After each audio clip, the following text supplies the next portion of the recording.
Hi, I'm Yogi, influencer marketing mentor, ഹാരിസൺകോ academy. So നമ്മൾ last time കണ്ട പോലെ തന്നെ നമ്മൾ പറഞ്ഞ പോലെ ഇപ്രാവശ്യം നമ്മൾ ക്രിയേറ്റേഴ്സിന് റെഡ് ഫ്ലാഗ്സ് എങ്ങനെ ഐഡൻറ്റിഫൈ ചെയ്യുക എന്നുള്ളതാണ് മെയിനായിട്ടുള്ള ഒരു ടോപ്പിക്കായിട്ട് എടുത്തിട്ടുള്ളത്. So we are going to start. ഇപ്പോൾ നമ്മളൊരു ഇൻഫ്ലുവൻസർ മാർക്കറ്റിംഗ് ക്യാമ്പയിന് തുടങ്ങുന്ന ടൈമിൽ എന്താ ചെയ്യുക, നമ്മൾ ഇൻഫ്ലുവൻസർ വെറ്റിങ് ചെയ്യുമല്ലോ. അപ്പോൾ ഓൾറെഡി എടുത്തു വെച്ച ഇൻഫ്ലുവൻസർ അല്ലാണ്ട് നമ്മളൊരു പുതിയ ഇൻഫ്ലുവൻസേഴ്സിനെ ഡിസ്കവർ ചെയ്യാനുള്ള ചാൻസസ് കൂടുതലാണ് അല്ലേ. ആ ഒരു പർട്ടിക്കുലർ ക്യാമ്പയിന് വേണ്ടിയിട്ട് നമ്മൾ എന്ത് ചെയ്യും, ഇൻഫ്ലുവൻസേഴ്സിനെ നമ്മൾ ഡിസ്കവർ ചെയ്യണം അല്ലേ. അപ്പോൾ എന്താണ്, എങ്ങനത്തെ ഇൻഫ്ലുവൻസറെ നമ്മൾ ചൂസ് ചെയ്യണം? പെർഫെക്ഷൻ എന്നുള്ള കാര്യമല്ല, എത്ര ഗുഡായിട്ടുള്ള ഇൻഫ്ലുവൻസറാണ് നമ്മൾ ചൂസ് ചെയ്യുന്നത്, ബ്രാൻഡായിട്ട് അലൈൻ ചെയ്യുന്ന പോകുന്ന ഇൻഫ്ലുവൻസറാണോ നമ്മൾ ചൂസ് ചെയ്യുന്നത്, അങ്ങനത്തെ കാര്യങ്ങളൊക്കെ നമ്മൾ നോക്കണം അല്ലേ. സോ ഇതിൻ്റെ അകത്ത് എങ്ങനെ റെഡ് ഫ്ലാഗ്സ് ഐഡൻറ്റിഫൈ ചെയ്യുക എന്നുള്ളതാണ്. അപ്പോൾ മെയിനായിട്ടുള്ള റെഡ് ഫ്ലാഗ്സ് എന്തൊക്കെയാണ് വരാറ്? നോർമലി നമ്മൾ നോക്കിക്കഴിഞ്ഞാൽ ഫേക്ക് ഫോളോവേഴ്സ് അല്ലേ. അവരുടെ ബോട്ട് ഫോളോവേഴ്സ് ആയിരിക്കും ചിലപ്പോൾ ചില ക്രിയേറ്റേഴ്സിൻ്റെ ഫോളോവേഴ്സ് ഉണ്ടാവുക. അതുകൊണ്ട് തന്നെ എന്ത് ചെയ്യാം, അപ്പോൾ അവരുടെ എൻഗേജ്മെൻറ്റ്സ് ഒക്കെ നമുക്ക് ഏകദേശം നോക്കിക്കഴിഞ്ഞാൽ തന്നെ അറിയും എന്തായിരിക്കും, ഭയങ്കര ലോ ആയിരിക്കില്ല അവരുടെ എൻഗേജ്മെൻറ്റ്സ്. ഇപ്പോൾ നമ്മൾ പല ക്രിയേറ്റേഴ്സിൻ്റെ എക്സാമ്പിൾ നിങ്ങൾ കമൻസിൽ പറയാമല്ലേ, അതുപോലത്തെ ഇൻഫ്ലുവൻസേഴ്സിൻ്റെ, അതായത് ഫേക്ക് ആയിട്ടുള്ള ഫോളോവേഴ്സ്, ബോട്ട് ഫോളോവേഴ്സ് ലോഡ് ചെയ്ത ഇൻഫ്ലുവൻസേഴ്സ്. അതുപോലെ അവരുടെ എൻഗേജ്മെൻറ്റ്സ് കുറവായിരിക്കും, അവർ തന്നെ ഇൻട്രാക്ട് ചെയ്യുന്ന രീതി കുറവായിരിക്കും. ഓക്കെ, അപ്പോൾ ഈ ഒരു റെഡ് ഫ്ലാഗ്സ് എന്ന് പറയുമ്പോൾ ആദ്യം നമുക്ക് നോക്കാൻ പറ്റുക എന്താ വെച്ചാൽ ഫോളോവേഴ്സ് മാനിപ്പുലേഷനാണ് അല്ലേ. അപ്പോൾ ഫേക്ക് ആയിട്ടുള്ള ഫോളോവേഴ്സ് ബൈ ചെയ്യുക, പിന്നെ ഈ ബോട്ട് നെറ്റ്വർക്ക് യൂസ് ചെയ്തിട്ട് അവരുടെ വ്യൂസും കാര്യങ്ങളും മാനിപ്പുലേറ്റ് ചെയ്യുക. അതുകൂടാതെ എന്താണ്, അവരുടെ ഇങ്ങനത്തെ മാനിപ്പുലേഷനൊക്കെ നടക്കുന്ന ടൈമിൽ തന്നെ നമുക്ക് എന്താ ചെയ്യേണ്ടി വരിക, നമ്മളെ പോലത്തെ ഒരു ഇൻഫ്ലുവൻസർ മാർക്കറ്റർ എന്നുള്ള രീതിക്ക് നോക്കുമ്പോൾ നമ്മൾ റിഗറസ് ആയിട്ടുള്ള വെരിഫിക്കേഷൻ പ്രോസസ്സുകൾ ചെയ്യേണ്ടി വരും അല്ലേ. ഇവർ കറക്റ്റായിട്ട് ശരിക്കും ഉള്ള ഫോളോവേഴ്സ് തന്നെയാണോ ഇവർക്കുള്ളത്, അങ്ങനത്തെ ഒരു ഡിഫിക്കൽട്ടി വരുന്നുണ്ട്. അപ്പോൾ ഇതൊക്കെ എന്തായാലും ചെയ്യേണ്ടി വരുന്നൊരു പ്രോസസ്സ് തന്നെയാണ് ഒരു ഇൻഫ്ലുവൻസർ മാർക്കറ്റർ എന്നുള്ള രീതിക്ക്. ഒരു ബ്രാൻഡിന് വേണ്ടി ഒരു ഇൻഫ്ലുവൻസറെ കൊടുക്കുമ്പോൾ ഇങ്ങനത്തെ കാര്യങ്ങളൊക്കെ നമ്മൾ എന്തായാലും ശ്രദ്ധിക്കണം. ഓക്കെ, സോ അതുപോലെ തന്നെ ഇനിയൊരു റെഡ് ഫ്ലാഗ് വരുന്നത് എങ്ങനെയാണെന്ന് വെച്ചാൽ അവരുടെ ഒരു കോണ്ടൻറ്റ് ഹിസ്റ്ററി, അതായത് അവരിതിന് മുന്നേ വർക്ക് ചെയ്ത ബ്രാൻഡുകൾ. ഇപ്പോൾ ഇവർ ഫോർ എക്സാമ്പിൾ ഇപ്പോൾ if they have work with some betting brands or something like that. So അതൊക്കെ അവരുടെ അതിൽ കമൻസിൽ വന്ന് ആരെങ്കിലും പറഞ്ഞിട്ടുണ്ടാകും, സോ ഇങ്ങനെയൊന്നും ചെയ്യാൻ പാടില്ല. സോ അങ്ങനത്തെ ഒരു ട്രസ്റ്റ് വേർത്തി അല്ലാത്ത കാര്യങ്ങൾ ചെയ്യുക, ഒത്തൻറ്റിക് അല്ലാത്ത കാര്യങ്ങൾ ചെയ്യുക. സോ അങ്ങനത്തെ ഒരു ഹിസ്റ്ററിയുള്ള ആൾക്കാർ, ബാക്ക്ലാഷ് ഇതിന് മുന്നേ കിട്ടിയിട്ടുള്ള ആൾക്കാർ, ഒരു റീജിയണൽ സെൻറ്റിമെൻറ്റിനെ ഒരു വില കൊടുക്കാണ്ട് കോണ്ടൻറ്റ് ചെയ്ത ആൾക്കാർ. സോ അങ്ങനത്തെ ആൾക്കാരൊക്കെ എന്താണ് മാക്സിമം നമ്മളൊരു ബ്രാൻഡിന് വേണ്ടി ചൂസ് ചെയ്യുമ്പോൾ നമ്മൾ ഒഴിവാക്കുക എന്നുള്ളത് തന്നെയാണ്. അതുപോലെ തന്നെ പിന്നെ ടൈമിന് റെസ്പോണ്ട് ചെയ്യാതിരിക്കുന്ന ക്രിയേറ്റർ അല്ല. ഇപ്പോൾ നമ്മളൊരു ടൈം ലൈൻ സെറ്റ് ചെയ്യും അല്ല, ഇതിന് മുന്നേ നമ്മൾ വർക്ക് ചെയ്തൊരു ക്രിയേറ്റർ ആയിരിക്കും അല്ല. അപ്പോൾ നമ്മളൊരു ടൈം ലൈൻ സെറ്റ് ചെയ്തിട്ടുണ്ടാവും. ഓക്കെ, സേ ഒരു ഡിസംബർ 20th ഒരു പോസ്റ്റ് പോകണം എന്നുള്ള രീതിക്ക് we have set A time line there. അപ്പോൾ ആ ടൈം ലൈന് തീരെ ഒരു വില കൊടുക്കാതെ അല്ല, കോണ്ടൻറ്റ് ചെയ്യാതെ ടൈമിന് സ്ക്രിപ്റ്റ്സ് തരാത്തൊരു ഇൻഫ്ലുവൻസർ അടുത്തൊരു ക്യാമ്പയിനിൽ നിങ്ങൾ ചൂസ് ചെയ്യും ഇല്ലല്ലോ. ഇറ്റ്സ് റിയലി ഡിഫിക്കൽട്ട് അല്ലേ. ബ്രാൻഡിനും ഡിഫിക്കൽട്ടാണ്, ഏജൻസി എന്നുള്ള രീതിക്ക് ഏജൻസിക്കും ഡിഫിക്കൽട്ടാണ്, ആ ക്രിയേറ്ററിനും അത് ഡിഫിക്കൽട്ടാണ്. ആ ഒരു ക്രിയേറ്റർ മാനേജർ ക്രിയേറ്റർ റിലേഷൻഷിപ്പിനെ തന്നെ അത് ബാധിക്കും. സോ നെക്സ്റ്റ് ക്യാമ്പയിൻസ് നമ്മൾ എന്ത് ചെയ്യണം, അങ്ങനത്തെ ക്രിയേറ്റർ മാക്സിമം ചൂസ് ചെയ്യാതിരിക്കാം. ഇപ്പോൾ ബ്രാൻഡ് ഇൻസിസ്റ്റ് ചെയ്യുകയാണെങ്കിലും ബ്രാൻഡിനോട് പറഞ്ഞ് മനസ്സിലാക്കാൻ നോക്കാം മാക്സിമം. ഇപ്പോൾ we have done A campaign with that creator, നമുക്ക് വർക്കൗട്ട് ആയില്ല എന്നുള്ള കാര്യം. സോ ഇങ്ങനത്തെ റെഡ് ഫ്ലാഗ്സ് ആണ് പൊതുവേ നമ്മൾ കണ്ടിട്ടുള്ളത് ഇൻഫ്ലുവൻസർ മാർക്കറ്റിംഗ് ലാൻഡ്സ്കേപ്പിൽ. പിന്നെ വരുന്ന ഒരു റെഡ് ഫ്ലാഗ് എന്ന് പറയുന്നത് കോണ്ടൻറ്റ് ക്വാളിറ്റിയിലാണ് അല്ലേ. തീരെ ക്വാളിറ്റി ഇല്ലാത്ത കോണ്ടൻറ്റുകൾ പോസ്റ്റ് ചെയ്യുക, തീരെ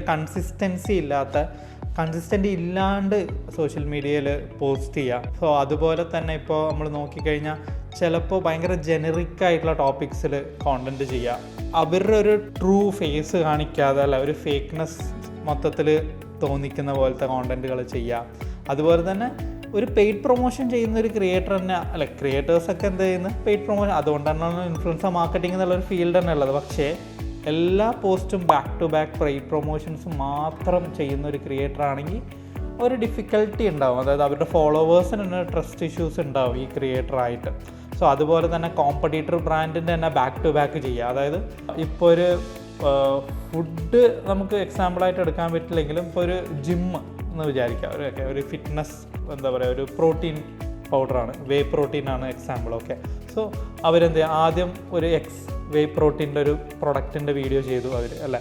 പിന്നെ ഒരു 2 ദിവസം കഴിഞ്ഞ് നോക്കുമ്പോൾ വേറൊരു അത് വേറൊരു അവരുടെ കോമ്പറ്റീറ്റർ ബ്രാൻഡ് തന്നെയാണ്. സോ അതിലെന്താണ് ഒരു കണ്ടാൽ തന്നെ ആ പ്രൊഫൈൽ എടുത്ത് നോക്കി തന്നെ അറിയും ലൈക്ക് ചുമ്മാ അവർ പ്രൊമോട്ട് ചെയ്യണം എന്നുള്ളത്. സോ അവർ പോലും യൂസ് ചെയ്യാത്ത ഒരു പ്രൊഡക്റ്റ് പ്രൊമോട്ട് ചെയ്യുക. സോ അതൊക്കെ നമ്മൾ ചെക്ക് ചെയ്യണം ഒരു ബ്രാൻഡിന്. സോ അങ്ങനെ ചെയ്യുന്ന ആൾക്കാരെ ഒബ്വിയസ്ലി അവരുടെ ഒരു ഫോളോവേഴ്സിൻ്റെ ട്രസ്റ്റ് നല്ല രീതിക്ക് കുറഞ്ഞിട്ടുണ്ടാകും. So we have to avoid that kind of creators while doing an influencer marketing campaign.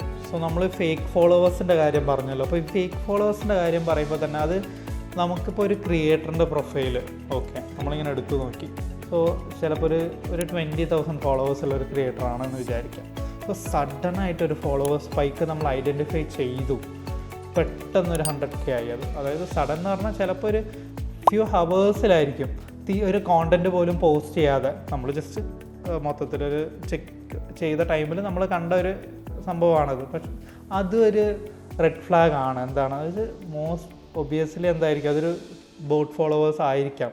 So അങ്ങനത്തെ കാര്യങ്ങളൊക്കെ അത് ചിലപ്പോൾ നമ്മൾ എപ്പോഴും ഐഡൻറ്റിഫൈ ചെയ്യാൻ പറ്റിയെന്ന് വരില്ല. മേ ബി നമുക്ക് അനലിറ്റിക്സ് ഒക്കെ നോക്കിക്കഴിഞ്ഞാൽ അറിയാൻ പറ്റുമായിരിക്കും. അതുപോലെ നമുക്ക് ഈ ക്രിയേറ്റേഴ്സിൻ്റെ സ്ക്രീൻഷോട്ട്സ് നമുക്ക് ചോദിക്കാം. അവരുടെ എൻഗേജ്മെൻറ്റ് റേറ്റ്സ് എങ്ങനെയാണ് എന്നുള്ളതിൻ്റെയൊക്കെ സ്ക്രീൻഷോട്ട്സ് എന്ത് ചെയ്യാം. ഒരു ക്യാമ്പയിന് തുടങ്ങുന്ന മുന്നേ തന്നെ we can take a note on that. എന്നിട്ട് അതൊക്കെ അനലൈസ് ചെയ്തിട്ട് നമുക്ക് എന്ത് ചെയ്യാം, അവരെ ചൂസ് ചെയ്യാം. നമുക്ക് ഇതൊക്കെ വെച്ചിട്ട് തന്നെ ഒരു ഹൈ സ്കെയിൽ ഒരു വലിയ ലാർജ് ക്യാമ്പയിൻസ് തന്നെ ഒരു ഫെയിലിയറിലോട്ട് പോയ എക്സാമ്പിൾസ് നോക്കാമല്ലോ. ഈ ഇടയ്ക്ക് രൺവീർ സിംഗ് ഡ്യൂറക്സിൻ്റെ ഒരു ക്യാമ്പയിൻ ഉണ്ടായിരുന്നു. ആ ക്യാമ്പയിൻ ഓവർ സെക്ഷുവലൈസ് ചെയ്ത് പോയി എന്നുള്ള കാരണം കൊണ്ട് തന്നെ ഭയങ്കരമായിട്ടുള്ള ബാക്ക്ലാഷ് ഉണ്ടായില്ല. സോ അങ്ങനത്തെ ക്യാമ്പയിൻസ് ഇതൊരു എക്സാമ്പിളാണ്. പിന്നെ നമുക്കൊരു എക്സാമ്പിൾ നോക്കുകയാണെങ്കിൽ സ്നാപ്ചാറ്റിൻ്റെ ഒരു ക്യാമ്പയിനാണ്. ഒരു സെയിൽ ഖാൻ എന്ന് പറഞ്ഞൊരു ഇൻഫ്ലുവൻസറിനെ യൂസ് ചെയ്ത ഒരു ക്യാമ്പയിൻ. അത് ഭയങ്കര ഇൻഅപ്രോപ്രിയേറ്റ് ആയിരുന്നു ആ ക്യാമ്പയിന്. അതുകൊണ്ട് തന്നെ ഹ്യൂജ് ബാക്ക്ലാഷ് ഉണ്ട്. അതൊരു നെഗറ്റീവ് വൈറൽ ക്യാമ്പയിനും ആയിരുന്നു. അത് ഭയങ്കര ഹ്യൂജ് ബാക്ക്ലാഷാണ് ആ ഒരു ക്യാമ്പയിനും കിട്ടിയത്. സോ ഇതൊക്കെ ഒരു ഇൻഫ്ലുവൻസേഴ്സിനെ സെലക്ട് ചെയ്യുമ്പോൾ നമ്മൾ ശ്രദ്ധിക്കേണ്ട ഒരു കാര്യമാണ്. ഈ ഒരു റെഡ് ഫ്ലാഗ്സിൽ പെടുന്ന ഒരു ഹൈ സ്കെയിലുള്ള ഒരു ക്യാമ്പയിൻ എക്സാമ്പിളാണ് ഞാൻ പറഞ്ഞത്. അതുപോലെ തന്നെ നമ്മൾ നോക്കിക്കഴിഞ്ഞാൽ we have done A campaign, അതായത് ഒരു ക്രിയേറ്റർ ക്യാമ്പയിൻ നമ്മളൊരു ബ്രാൻഡിന് വേണ്ടി ചെയ്തിരുന്നു. അപ്പോൾ ആ ഒരു ക്യാമ്പയിനിൽ ഈ പർട്ടിക്കുലർ ക്രിയേറ്റർ വീഡിയോ ചെയ്തു നമ്മൾ എന്ത് ചെയ്തു, ആ ക്രിയേറ്ററിൻ്റെ വീഡിയോ നമ്മൾ ബ്രാൻഡിന് കൊടുത്തു. ബട്ട് ക്രിയേറ്ററിൻ്റെ ഒരു ഐഡിയേഷൻ ഉണ്ടായിരുന്നു, അതായത് he will not change certain things. ഭയങ്കര സ്റ്റബേൺ ആയിരുന്നു. സോ ചില കാര്യങ്ങൾ സ്റ്റബേൺനെസ് നല്ല തന്നെയാണ്. പക്ഷെ ആ ഒരു ടൈമിൽ ആ ഒരു ക്രിയേറ്റർ ഒരു ഡിസിഷൻ എടുക്കായിരുന്നു ആ വീഡിയോ പോസ്റ്റ് ചെയ്യുക. അതായത് video is out already, shoot ചെയ്ത് കഴിഞ്ഞു. ചില കാര്യങ്ങൾ ചേഞ്ചസ് എഡിറ്റ്സ് പറഞ്ഞിട്ടുണ്ടായിരുന്നു ബ്രാൻഡ്. സോ ഈ ക്രിയേറ്റർ തീരെ ചെയ്യാൻ താല്പര്യപ്പെട്ടില്ല. അതുകൊണ്ട് എന്തായി, ആ ക്യാമ്പയിൻ തന്നെ അതൊരു ഫെയിലിയർ തന്നെയാണല്ലോ. ആ ക്യാമ്പയിൻ നമുക്ക് ചെയ്യാൻ പറ്റിയില്ല. സോ നമുക്കതൊരു ബുദ്ധിമുട്ട് തന്നെ വന്നു ആ ഒരു ക്യാമ്പയിനിൽ. സോ അപ്പോൾ എന്ത് ചെയ്യും, നമുക്ക് നെക്സ്റ്റ് ഒരു ടൈമിൽ ഒരു ക്യാമ്പയിൻ ചെയ്യുമ്പോൾ വി വിൽ ബി ലൈക്ക് നമ്മളൊരു ഡബിൾ തിങ്ക് ചെയ്യില്ല ആ ഒരു ക്രിയേറ്ററിനെ ചൂസ് ചെയ്യാനായിട്ട്. അപ്പോൾ നമുക്ക് നെക്സ്റ്റ് കുറച്ച് സക്സസ്ഫുൾ ക്യാമ്പയിൻസ് നോക്കാം അല്ലേ. അപ്പോൾ നമ്മൾ ബോട്ട് ലൈഫ് സ്റ്റൈലിൻ്റെ ക്യാമ്പയിനാണ് ഒരു സക്സസ്ഫുൾ ക്യാമ്പയിൻ്റെ ഒരു എക്സാമ്പിൾ. അവരെന്ത് ചെയ്തു, ടെക് ഇൻഫ്ലുവൻസറെ യൂസ് ചെയ്ത് ക്യാമ്പയിൻസ് ചെയ്തു, വൈഡ് സ്പ്രെഡ് ആയിട്ടുള്ള ക്യാമ്പയിൻസ് ചെയ്തു. ഭയങ്കര ഒരു ജെന്യൂൻ റിവ്യൂസ് ആയിരുന്നു അവരുടെ ക്യാമ്പയിൻസ്. അത് ബോട്ട് എന്ന് പറഞ്ഞാൽ തന്നെ എല്ലാവർക്കും അറിയുന്ന ഒരു ബ്രാൻഡായി മാറിയല്ലോ അത്. സോ അവർ ചെയ്ത ക്യാമ്പയിൻ. പിന്നെ നോക്കിക്കഴിഞ്ഞാൽ മാമാ എർത്തിൻ്റെ ക്യാമ്പയിൻസ്. സോ അവർ ബിഫോർ ആൻഡ് ആഫ്റ്റർ എന്നുള്ള രീതിക്കുള്ള കോണ്ടൻറ്റുകൾ ചെയ്തു. പല beauty skin care lifestyle ഇൻഫ്ലുവൻസേഴ്സായിട്ട് കൊലാബ് ചെയ്തിട്ട് നല്ല രീതിക്കുള്ള ക്യാമ്പയിൻസ് ചെയ്തു. ഇതൊക്കെ ഒരു സക്സസ്ഫുൾ ക്യാമ്പയിൻ്റെ എക്സാമ്പിളാണ്. അതുപോലെ ഇപ്പോൾ റീസെൻ്റ്ലി നമ്മൾ നോക്കുകയാണെങ്കിൽ ഡിജിടെക്കിൻ്റെ ക്യാമ്പയിൻ നിങ്ങൾക്ക് കാണാൻ പറ്റും. കൂടുതൽ ഈ ക്യാമറയൊക്കെ യൂസ് ചെയ്യുന്ന ആൾക്കാരുണ്ടെങ്കിൽ നിങ്ങൾക്ക് തന്നെ നിങ്ങൾക്ക് ആഡ്സ് ആയിട്ട് വരുന്നുണ്ടാവും. They will be doing performance marketing as well using that videos.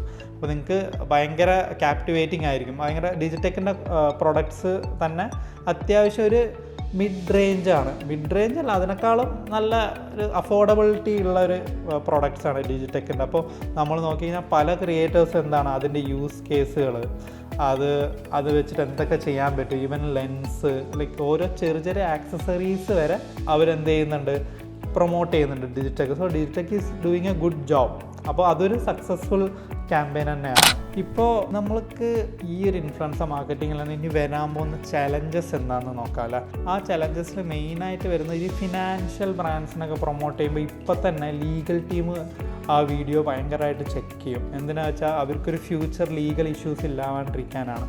So അതുപോലെ തന്നെ ഇപ്പോൾ നോർമൽ കോണ്ടൻറ്റിന് തന്നെ there will be legal issues. ഇനിയിപ്പോൾ ആൾക്കാർ ഭയങ്കരമായിട്ട് അവെയർ ആവുകയാണല്ലോ ഈ ഒരു കാര്യത്തിനെ കുറിച്ച്. അപ്പോൾ മിസ്ലീഡിങ് ആയിട്ടുള്ള കോണ്ടൻറ്റ് ഒരിക്കലും എന്ത് ചെയ്യാൻ പാടില്ല, ഇൻഫ്ലുവൻസർ മാർക്കറ്റിങ്ങിലൂടെ പ്രൊമോട്ട് ചെയ്യാൻ പാടില്ല. സോ അത് നമ്മൾ മെയിനായിട്ട് നോക്കേണ്ട ഒരു കാര്യമാണ്. സോ ഇതൊക്കെ ചെക്ക് ചെയ്യാൻ എന്താ ഉള്ളത്, ASCI ഉണ്ട് അല്ലേ, advertising standard council of India. So അവരുടെ ഗൈഡ് ലൈൻസ് അനുസരിച്ചിന് വേണം നമ്മളൊരു ഇൻഫ്ലുവൻസേഴ്സിൻ്റെ കോണ്ടൻറ്റുകൾ പുഷ് ചെയ്യാനായിട്ട്.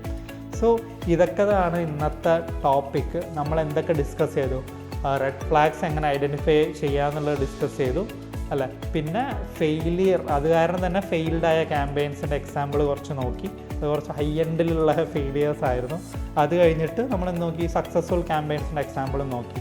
ഏതൊക്കെയായിരുന്നു, ബോട്ട് ലൈഫ് സ്റ്റൈൽ നോക്കി, ഡിജിടെക് നോക്കി, അതുപോലെ സ്കിൻ കെയർ സ്പേസിൽ നമ്മൾ മാമ-എർത്ത് നോക്കി. സോ ഇതൊക്കെയാണ് എക്സാമ്പിൾ. നിങ്ങൾക്ക് ഇൻസ്റ്റാഗ്രാമിലൊക്കെ പോയി ജസ്റ്റ് സെർച്ച് ചെയ്ത് നെയിംസ് സെർച്ച് ചെയ്ത് നോക്കിയാൽ തന്നെ റീൽസ് സെക്ഷനിൽ ഈ ക്യാമ്പയിൻസൊക്കെ കാണാനുള്ള ചാൻസസ് കൂടുതലാണ്. ഇവരുടെ പ്രൊഫൈലിലും കൊലാബായിട്ട് പോയിട്ടുണ്ടാവും, നിങ്ങൾക്കത് ചെക്ക് ചെയ്യാം. Thank you for watching. Subscribe Harrison co academy for more updates.